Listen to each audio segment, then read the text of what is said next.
sur YouTube. On y est. Du moins, on y est presque. Qui va gagner l'As d'or? Hier, suite à une fabuleuse conférence de presse, nous avons eu la nomination pour l'As d'or 2023. Et vous avez pu le voir dans le titre de cette vidéo, une erreur dans le jeu de l'année. Réflexion, qu'est-ce qu'il veut dire, pourquoi, comment c'est possible. On va revenir sur la philosophie de l'As d'or, qu'est-ce que c'est que l'As d'or, comment il est perçu, quel est son but, quel est son rôle, etc. Bon, on va revenir sur tout ça. Est-ce que c'est une vidéo à prendre au second degré? Est-ce que c'est une vidéo à prendre au premier degré? Je ne sais pas. Faites votre avis déjà en regardant ce que vous avez à l'écran. On ne sait jamais. Ça peut peut-être amener à une certaine réflexion. Certaines réflexions. Hein. Je ne dis pas que tout est bon, mais pourquoi pas? Pourquoi pas? Il y a peut-être des choses... Expert, Gloomhaven, les mâchoires d'union, Twilight Inscription, Hit. Quand même. Ça me titille, ça me titille. Alors, oui, pourquoi cette vidéo? Parce que, bien évidemment, il y a beaucoup de choses à dire dans les nominés, mais c'est pas là où je veux en venir. Vous savez toujours que je suis un petit peu ou le grognon de l'histoire, ou le underground, comme mon ami Jack, où je suis un petit peu, je sais pas, à contre-courant de ce qui se pense, ou de ce qui se dit, ou de ce qui se fait. Toujours une chaîne qui parle de l'univers du jeu de société, donc reprenons la philosophie de l'As d'or. D'abord, l'As d'or se définit comme un prix grand public, c'est-à-dire donner un coup de pouce à la découverte du jeu de société pour le grand public. C'est-à-dire que les joueurs un petit peu expérimentés, etc., on sait très bien qu'à la limite, ce n'est pas un prix pour nous, et c'est très bien comme ça. C'est-à-dire c'est un prix grand public qui va permettre de mieux faire connaître les jeux, d'avoir un aspect boost sur les ventes du jeu. Et j'ai envie de dire, pourquoi pas? Là où ça me gêne une première fois, c'est quand on parle de jeu de l'année. Alors, jeu de l'année, si on veut être accessible au grand public, si on fait le festival au mois de février, et qu'on parle de jeux de l'année, on parle donc des jeux de l'année 2022, ceux qui sont sortis en 2022, et on reçoit l'As d'or 2023. Voilà, pour les jeux qui sont sortis en 2022. Parce que si on parle de jeux de l'année en 2023, vu qu'on est au mois de février, ça marche pas. Donc du coup, c'est le bilan, en fait, l'As d'or serait le bilan du jeu de l'année 2022. Vous voyez ? Jeu de l'année 2022, As d'or, sur les jeux qui sont sortis en 2022. Si on est grand public, encore une fois, pour que le grand public comprenne. C'est-à-dire, on se dit, grand public, jeux de l'année, ouais, c'est les jeux de l'année dernière. Voilà, ils ont fait un bilan au bout de 2 mois, voilà, pour bien que l'année soit bien close au niveau des sorties. C'est-à-dire que même ceux qui sont sortis fin décembre, on les a pris en compte, on a analysé pendant tout le mois de janvier, et en février, paf, on vous donne nos résultats des jeux de l'année. Parce que si on parle en année non civile, ça veut dire qu'on inclut les jeux sortis en janvier. Mais à ce moment-là, pourquoi il y a un mois de plus par rapport à un jeu de l'année? Si c'est le jeu de l'année, l'année 2022, quoi. Pourquoi est-ce qu'on accorde un mois de plus le mois de janvier? Ou alors on change la date de la remise des prix. On met la date de la remise des prix courant janvier, le 15 janvier par exemple. Et là, on a vraiment l'année 2022. Mais si on met la remise des prix au mois de février, mais qu'on englobe quand même le mois de janvier, et que si dans ce mois de janvier, on met des jeux qui sont pas encore sortis ou qui vont sortir, qui sont peut-être excellents, hein, ça je ne conteste pas.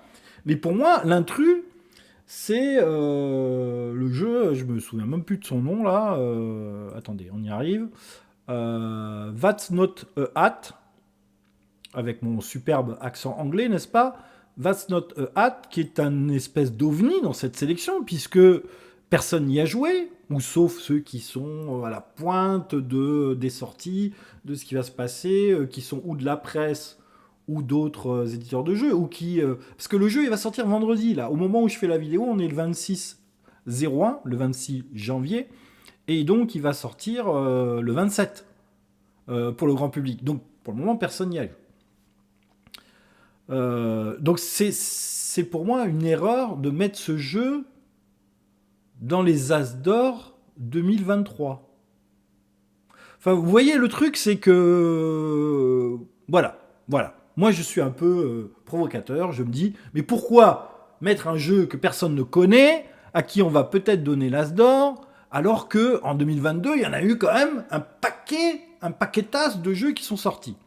D'ailleurs, dans ma sélection que je vous ai fait là, rappelez-vous, j'ai fait une vidéo sur mes jeux préférés de 2022. Donc ça, allez voir, c'est les jeux auxquels pratiquement j'ai joué et qui m'ont semblé intéressants.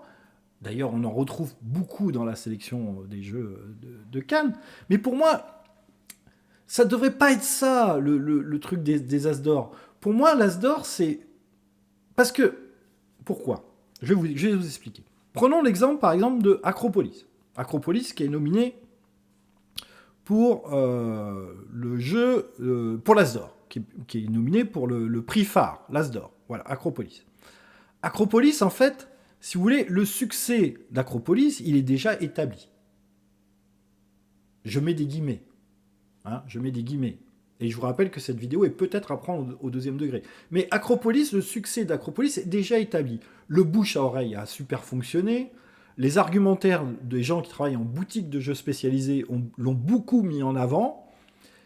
Et les joueurs, quel que soit le type de joueur d'ailleurs, experts, initiés, demi-initiés, un petit peu initiés, trois quarts initiés, etc., l'ont aussi beaucoup mis en avant. Donc Acropolis, qu'il ait un As d'or ou pas, ça va pas lui changer sa vie. Ça va être une reconnaissance, mais c'est pas une reconnaissance du public. Elle est déjà là, la reconnaissance du public. Et puis une reconnaissance du jury, c'était pas bien compliqué. Fallait voir les chiffres de vente et se dire qu'Acropolis, c'était très bien vendu. Donc, si vous voulez, si la plus-value d'un jury consiste à remettre des prix à des jeux qui sont super bien vendus, par exemple, je vais pas me faire que des amis là, mais regardez, La colline au feu follet. La colline au feu follet, il a eu le Spiel. C'est bon. Il n'a pas besoin d'être nominé en France. C'est bon, il a été reconnu, ça y est, voilà, les Allemands sont passés avant vous, tant pis pour vous, vous avez qu'à changer les dates de publication de vos As d'or. Mais La colline au feu follet pour les enfants, trop tard, voilà, il a eu le Spiel. Ark Nova en expert. Il a été au top des ventes des jeux experts déjà, donc il n'y a pas de plus-value. Si vous êtes jury de l'As d'or, il n'y a pas de plus-value à mettre Ark Nova en avant. Et c'est bon, il a déjà gagné, c'est jackpot, il a déjà gagné. Initié, Challenger, c'est bon, voilà, Challenger, ça a déjà fait le buzz, pas de problème. Donc, c'est pour ça que moi et mon esprit de contradiction, je vous ai fait une petite liste de jeux ou qui auraient mérité d'être nominés, ou qu'il aurait été bon de donner un coup de pouce pour les mettre en avant. Par exemple, à l'As d'or, j'aurais pu mettre Cascadia. Il n'est pas nominé, Cascadia. Mais il a eu le Spiel. Donc, c'est pareil, gros succès, etc. Il n'a pas besoin d'être mis en avant. C'est pareil, ça fonctionne bien, etc. Encore une fois, je me place pour l'avis grand public. Je ne me place pas dans l'avis d'un joueur expert ou d'un joueur... Et j'utilise des guillemets encore une fois, peut-être je ne le suis pas d'ailleurs. Mais ma catégorie expert à moi, par exemple, je vais vous donner des explications, c'est Gloomhaven les mâchoires du lion. Pourquoi Gloomhaven les mâchoires du lion. Gloomhaven est en tête de BGG depuis X années. C'est considéré comme un très très bon jeu. Ils ont eu l'idée de se dire c'est un jeu très expert, ou du moins expert plus, qui n'est pas très accessible, parce que y a des règles, il y a un paquetasse de règles quand même, il y a une grosse boîte de matériel, etc. Et là, on a un éditeur qui fait l'effort de rabaisser son niveau de jeu, de le rendre plus accessible, de rendre une mise en place facile à faire, de simplifier les règles, d'avoir une stratégie de compréhension du jeu avec un tuto qui va vous prendre par la main, qui va vous faire avancer étape par étape, etc. Rien que pour ça, rien que pour l'aspect tuto très bien fait, pour l'aspect règles du jeu, pour l'aspect matériel. Il y a quand même un matériel fabuleux. Rapport, qualité, prix, poids du jeu, etc. Je sais qu'on ne juge pas les jeux. Je rappelle, peut-être une vidéo à prendre au second degré à certains aspects. Mais pour moi, Gloomhaven, les mâchoires du lion, jeu expert, c'était quasiment indispensable de le mettre. Indispensable de le mettre. Bon, il n'a pas été choisi. C'est pas grave. C'est pas grave. Ah, dans ma sélection, j'avais un critère. Il ne fallait pas que le jeu soit sélectionné par Cannes. Parce que, non pas que je ne suis pas d'accord avec la sélection des jeux de Cannes, mais c'est que je voudrais que le jury ait une vraie plus-value par rapport à une sélection de jeux. Je ne suis pas non plus en train de critiquer le jury. Ils sélectionnent ce qu'ils ont envie de sélectionner. Tant mieux pour eux. Enfin, je veux dire... Mais leur catégorie expert, si je devais émettre des critiques sur leur catégorie expert, on est dans la catégorie Diamant d'Or, on n'est pas dans la catégorie expert. Kaneki et Fédération. Alors déjà, Kaneki, c'est tableau Excel avec un matériel moyennasse et une immersion proche du zéro. Hein, c'est du tableau Excel pur et dur. C'est le thème, il est plaqué. Voilà, après, c'est pas un mauvais jeu. Je peux pas dire que c'est un mauvais jeu. Non. Fédération, c'est pareil. Fédération, il aurait dû concourir dans les Diamants d'Or. Mais comme le créateur de Fédération, c'est celui qui a créé le prix du Diamant d'Or, eh ben, on a discuté un peu. Je peux pas mettre mon jeu, mais si c'était vous qui le mettiez, ça serait pas mal, quoi. Non, bah non, on met pas Fédération. Fédération, on le met dans la catégorie Diamant d'Or, et puis on passe à autre chose. Voilà, on passe à autre chose. Vous voyez, je suis dur, hein, dur dans mes analyses. Mais vous aimez ça, le efficace grognon. Alors, après, expert, moi j'ai mis Twilight Inscription. Pourquoi ? Parce que dans les 12 jeux qui sont sélectionnés, on ne peut pas négliger quand même le fait des jeux à cocher. On ne peut pas négliger cette espèce de phénomène du jeu à cocher. Il y en a eu plein, il y en a eu des bons, il y en a eu des moyens, il y en a eu des très moyens. Mais dans les 12 jeux, il n'y a pas moyen de mettre un jeu à cocher, là, dans la catégorie pour sortir des univers, des systèmes ou de deck building ou de placement d'ouvriers, se dire, c'est pas mal un jeu à cocher. Alors vous allez me dire, ouais, mais Lucky Box, c'est un peu un jeu à cocher. Hein. Oui, ok. Donc, ouais, jeu à cocher, là, ce serait pas mal dans ma... Et moi, j'ai trouvé que Twilight Inscription, dans la proposition... Dans le matériel, dans l'édition éditoriale, etc., j'ai trouvé qu'il y avait une proposition fortement intéressante. Voilà, il ne réinvente pas le fil à coup de pelle de beurre, mais il y a quand même un truc là, une belle proposition de jeu, assez fluide, avec des configurations différentes pour une espèce de rejouabilité, un mode solo. Voilà, travail du jury, c'est... Voilà, prenons en compte l'édition du jeu, prenons en compte les illustrations du jeu, prenons en compte l'univers du jeu, prenons en compte l'immersion du jeu, etc. Voilà, soit des critères qui doivent rentrer fortement en ligne de compte dans le choix du jury. Alors vous allez me dire, c'est pas en contradiction avec leur choix à eux. Bah, sur certains trucs... je me pose des questions. Hit. Troisième choix, Hit. Je sais pas s'il faut vraiment argumenter sur Hit, quoi. Pour moi, c'est un très bon jeu. Voilà. Bien dans la catégorie expert, c'est-à-dire pas familial, pas initié. Ouais, expert. Mais expert léger, quoi. Voilà. Pas expert diamant d'or, expert léger. Voilà. Bon, après, vous savez, entre expert et initié, Moi, je suis pas pour les compartiments comme ça, donc il a bien fallu que je les mette quelque part aussi, hein. Et d'ailleurs, je soupçonne un peu le jury de Cannes de ne pas avoir mis Challenger et Acropolis dans la même catégorie. Parce que ça aurait été bête quand même que Challenger est un prix et pas Acropolis, ou que Acropolis est un prix et pas Challenger. Je soupçonne un peu les jurys d'avoir, vous voyez, un petit peu. Alors, sur ce, d'ailleurs, je vous conseille 2 vidéos sur cette analyse des nominés pour les jeux de société de Cannes.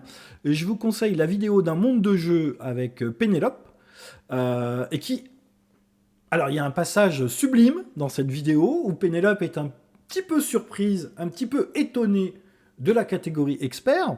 Non pas qu'elle ne puisse pas citer 50 jeux experts, ça c'est vraiment pas un problème pour elle.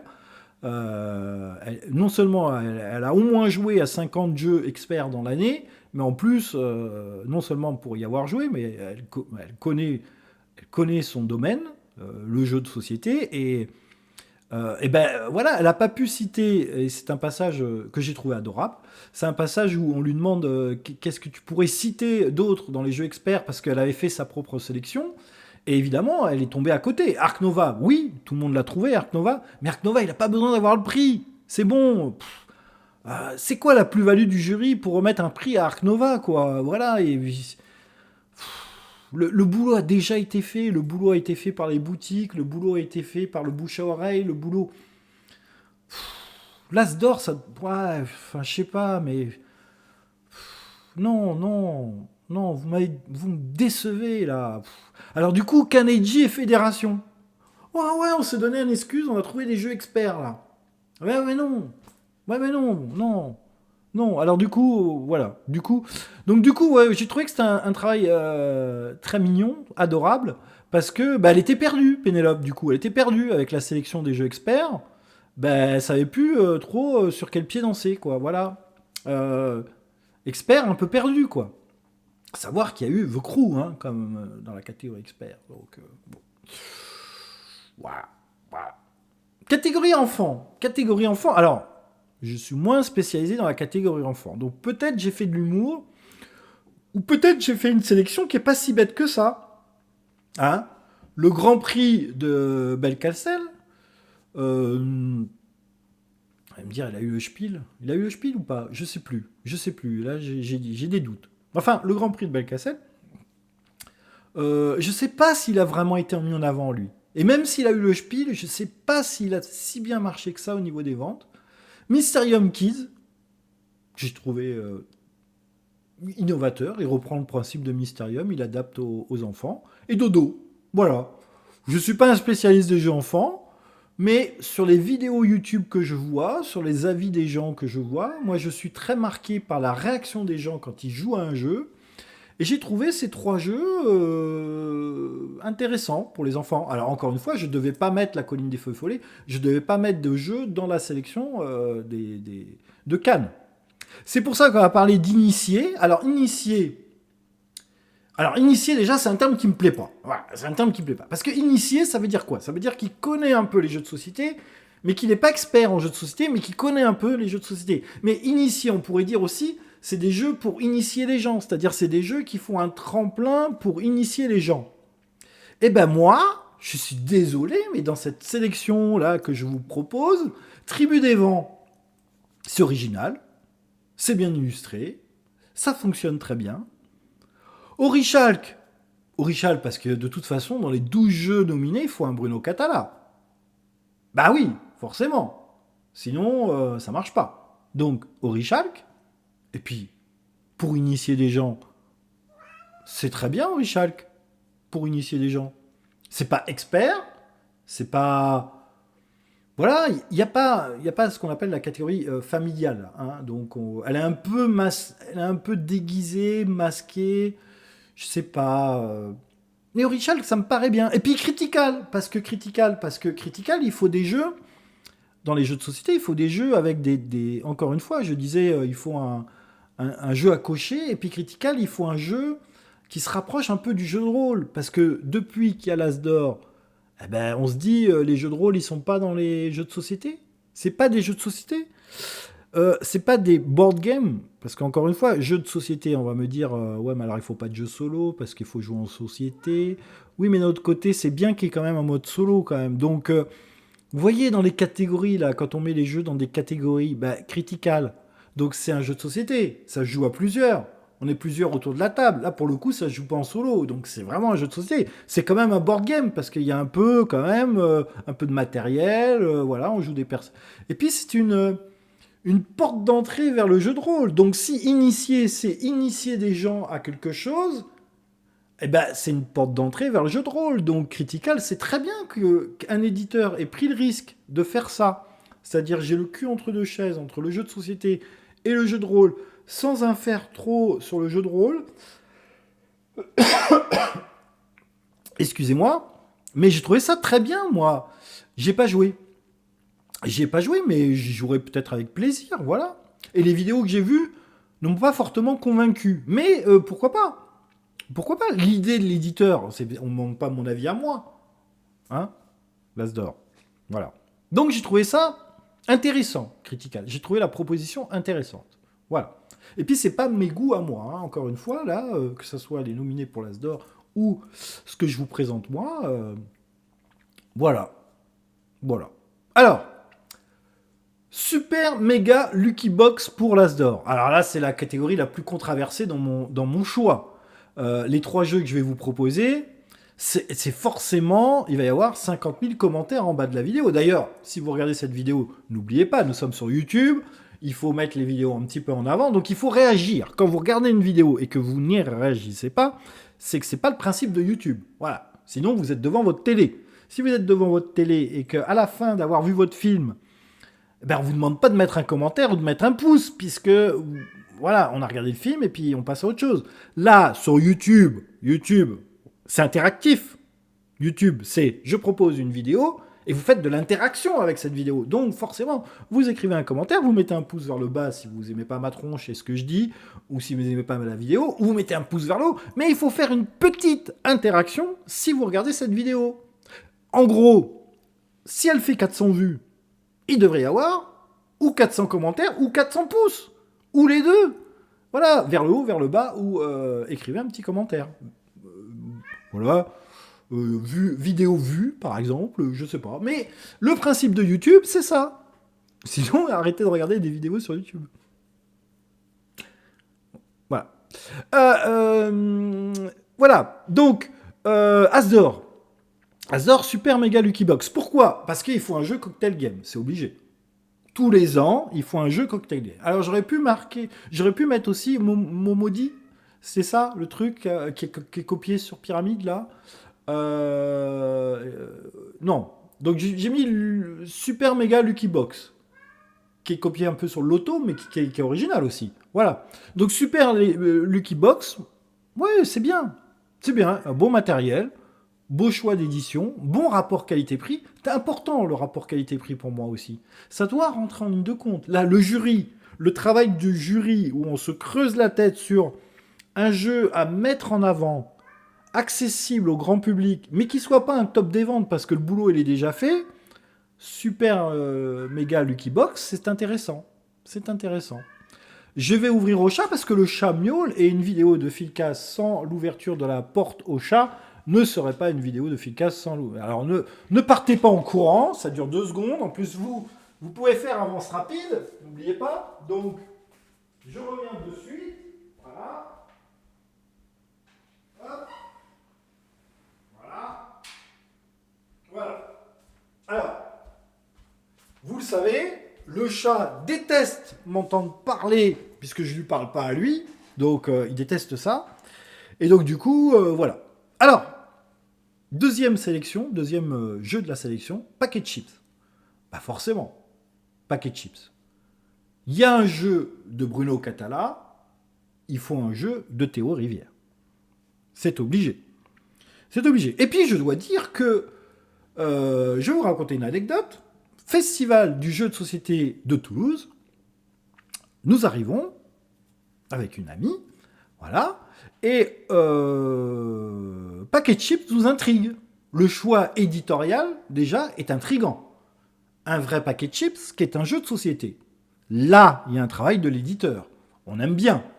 Voilà, on aime bien qu'un éditeur prenne des risques. Un jeu de bluff, machin. Oh, un jeu de bluff, on aime bien ça. Simple, facile, efficace. Et là, on nous explique la règle. Alors, on a de la chance, on n'a pas de la chance. Ah, vous savez, des fois dans la vie, vous avez de la chance ou vous n'avez pas de chance. Festival du jeu de société, c'est quand même, je sais pas moi, 70 animateurs à peu près. Hein. Donc 70 personnes aptes à vous expliquer Packet Chips, quand même, hein, à peu près. À peu près. Et puis, on a eu la chance de tomber sur Simon, du passe-temps, qui nous connaît un petit peu, et qui nous explique Packet Chips. Donc forcément, on est charmé, on est conquis, et ça nous plaît. On passe un excellent moment. Vous voyez, 70 personnes pour nous expliquer Packet Chips, et nous on tombe sur le top du top du top du top de la personne qui explique les jeux.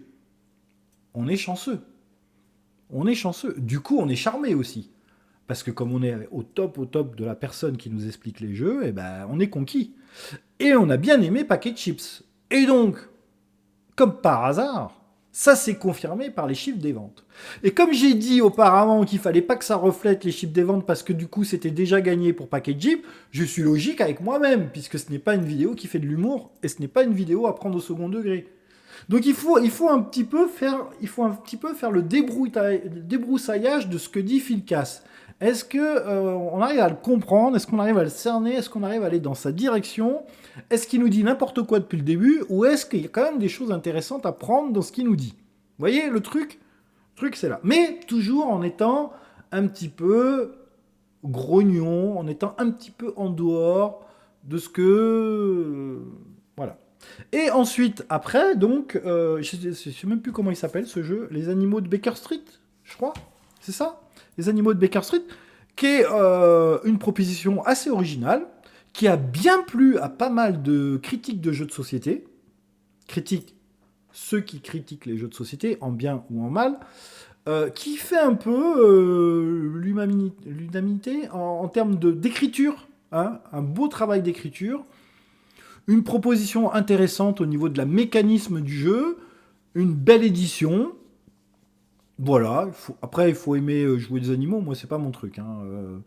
Enfin, jouer. Autant, je pourrais...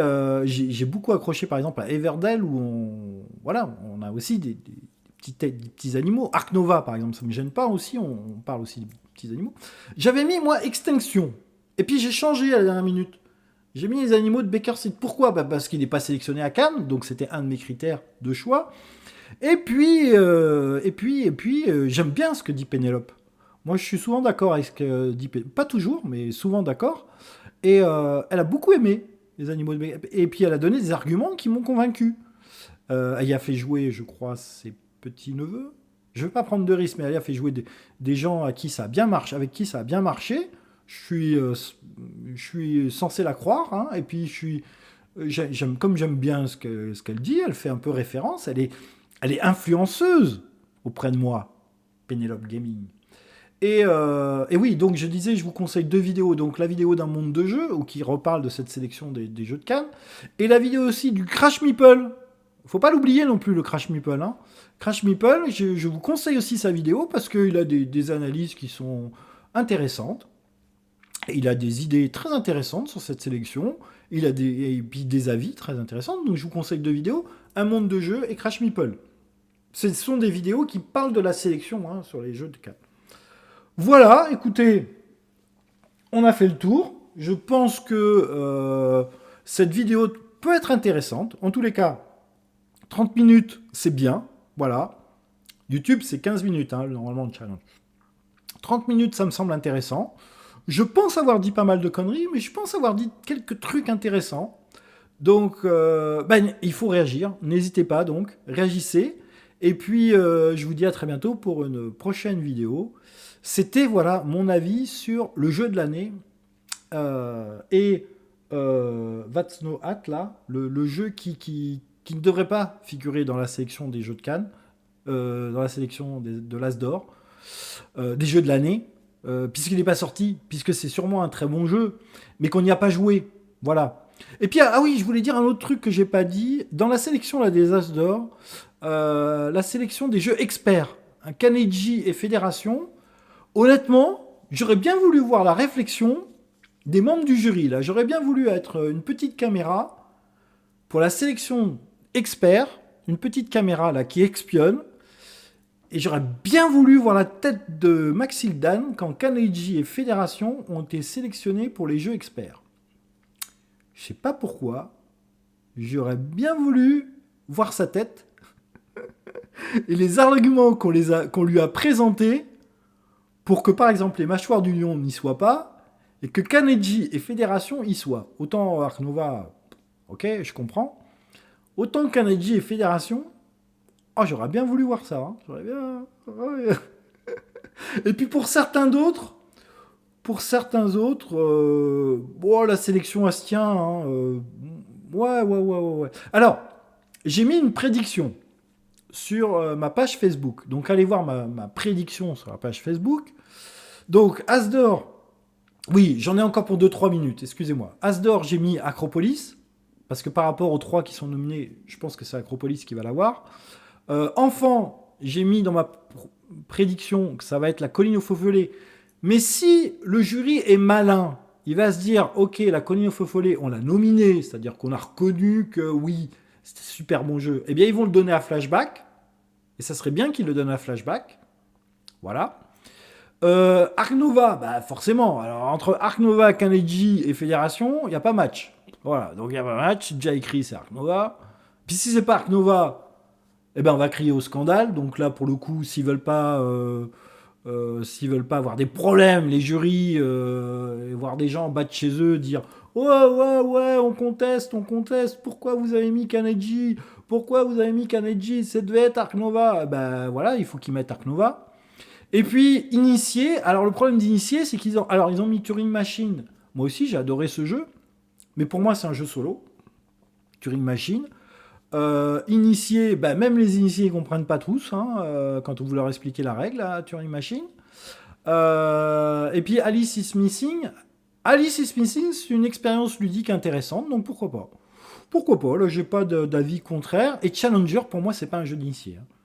Pour moi, Challenger, c'est un jeu... Alors, où je le mets As d'Or, dans l'As d'Or, mais Initié, non, c'est un jeu simple, qui s'apprend en 2 secondes. Est-ce qu'il initie vraiment des gens au deck building ? Oui, allez, on va dire oui. Sur cet argument-là, on va dire ok. Voilà. Allez, j'ai été trop long, je parle trop, je suis capable de parler comme ça pendant 4 heures, donc arrêtez-moi, stop, on arrête, 33 minutes, c'est bien.